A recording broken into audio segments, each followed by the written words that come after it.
നമസ്കാരം.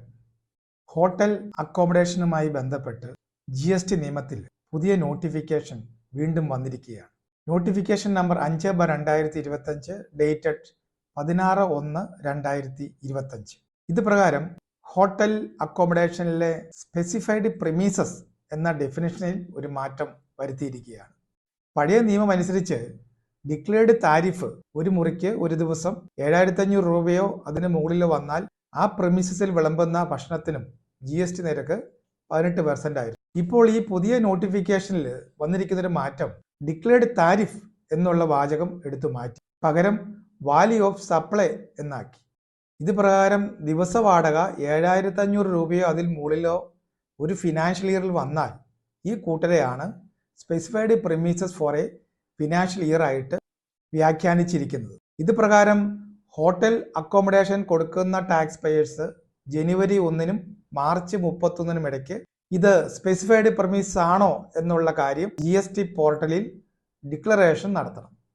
അനക്ഷർ 7 എന്ന ഫോർമാറ്റിൽ വേണം ഇത് സബ്മിറ്റ് ചെയ്യുവാൻ.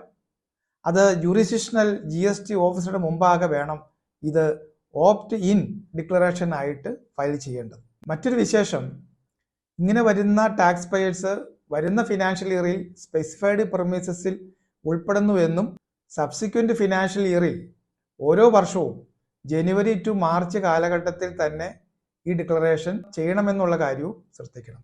സ്പെസിഫൈഡ് പ്രിമീസസിൽ വന്ന ഒരു ഹോട്ടൽ പിന്നീട് മുറിയുടെ വാടക ഒരു പ്രത്യേക സാഹചര്യത്തിൽ കുറയ്ക്കുവാൻ ഇടവന്നാൽ ഈ കാര്യവും അനക്ഷർ 9 എന്നുള്ള ഫോർമാറ്റിൽ സബ്മിറ്റ് ചെയ്യണം.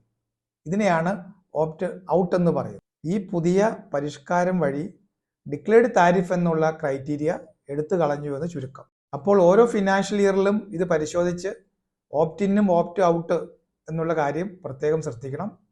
സ്പെസിഫൈഡ് പ്രിമീസിന് പുറത്തു പോയ ഒരു വർഷമാണെങ്കിൽ നമ്മൾ നിർബന്ധമായിട്ടും ഓപ്റ്റ് ഔട്ട് എന്നുള്ള ഡിക്ലറേഷൻ നമ്മൾ ഫയൽ ചെയ്യണം.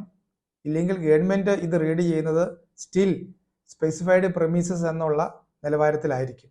1 ഏപ്രിൽ 2025 തുടങ്ങിയാണ് ഈ നോട്ടിഫിക്കേഷൻ പ്രാബല്യത്തിൽ വരുന്നുള്ള കാര്യവും പ്രത്യേകം ശ്രദ്ധിക്കുക.